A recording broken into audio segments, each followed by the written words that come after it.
Hello guys, ప్రస్తుతం మనకేంటంటే ఇప్పుడు కొత్తగా అయితే ర్యాన్సమ్ వేర్ అటాక్ అనేది జరిగింది. సో మన ఇండియాలో ర్యాన్సమ్ వేర్ అటాక్ వల్ల మనకి మన చేసే పేమెంట్స్ అనేవి డిలే అవుతాయి.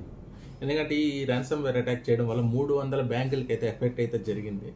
సో దీన్ని మన ఎన్పిసిఎల్ వాళ్ళు ఏంటంటే దానికి సంబంధించిన సైబర్ సెక్యూరిటీ టీము ఇంకా వేరే ఇతర అధికారులందరూ సో ప్రస్తుతం ఈ ransomware attack remaining banks కూడా వెళ్లకుండా వీళ్ళు దాన్ని ఒక వర్క్ అయితే చేస్తున్నారు ప్రజెంట్. సో ఈ ర్యాన్సమ్ వేర్ అటాక్ వల్ల 300 ఇండియన్ బ్యాంక్స్ అయితే ఎఫెక్ట్ అయితే జరిగింది. దాని గురించి ఇవాళ వీడియో తెలుసుకుందాం. Start the video friends. చిన్న బ్యాంకులకు సర్వీస్ ప్రొవైడర్ చేసే సిఎజ్ టెక్నాలజీస్ మీద ర్యాన్సమ్ వేర్ అటాక్ జరిగింది. ఈ సైబర్ దాడితో 300 ఇండియన్ బ్యాంకులపై ప్రభావం పడింది. భారతదేశంలోని చిన్న బ్యాంకులకు చెల్లింపు నెట్వర్క్ తాత్కాలికంగా నిలిపివేశారు. సైబర్ దాడి భారతదేశంలోని అనేక చిన్న బ్యాంకులకు బ్యాంకింగ్ టెక్నాలజీ సిస్టమ్లను అందించే కీలకమైన సిఎజ్ టెక్నాలజీస్ను లక్ష్యంగా చేసుకుంది.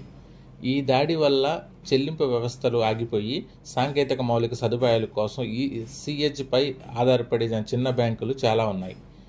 దీంతో వాటిపై ప్రభావం పడింది. మరోవైపు national payments corporation of India NPCI ఈ విషయంపై వేగంగా చర్యలు చేపట్టింది. రిటైల్ చెల్లింపులు వ్యవస్థను యాక్సెస్ చేయకుండా సిఎజ్ టెక్నాలజీస్ను తాత్కాలికంగా వేరు చేసింది. బ్యాంకింగ్ నెట్వర్క్లోని ఇతర భాగాలను ర్యాన్సమ్ వేర్ వ్యాప్తి చెందకుండా నిరోధించేందుకు ఈ చర్యలు అనేది తీసుకుంది.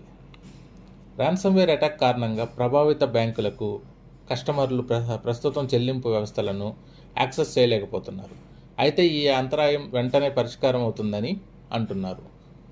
రెగ్యులేటరీ అథారిటీ నుండి వచ్చిన మూలాల ప్రకారం దేశంలోని చిన్న బ్యాంకులు డిజిటల్ చెల్లింపులు వాటా 0.5% మాత్రమే ఉన్నాయని, దీని ప్రభావం బ్యాంకుల ద్వారా పేమెంట్స్ జరిపే వాళ్ళపై పడుతుందని, పెద్ద బ్యాంకింగ్ వ్యవస్థలు విస్తృత ఆదాయాన్ని కలిగించే అవకాశం లేదు.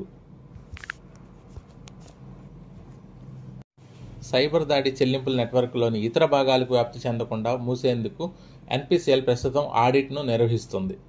ఇంకోవైపు reserve bank of India RBI ఇతర సైబర్ అధికారులపై అయాట అలర్ట్గా ఉన్నారు.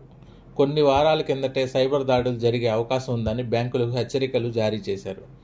ఇండియాలో 1500 కోఆపరేటివ్ ప్రాంతీయ బ్యాంకులు సేవలు ఇస్తున్నాయి. వీటిలో కొన్నిటిపై ర్యాన్సమ్ వేర్ ప్రభావం పడినట్లుగా తెలుస్తుంది. సమస్య మరింత కఠినంగా అవ్వకుండా ఎన్పిసిఎల్ తొందరగా ఒక నిర్ణయం అయితే తీసుకోబోతుంది.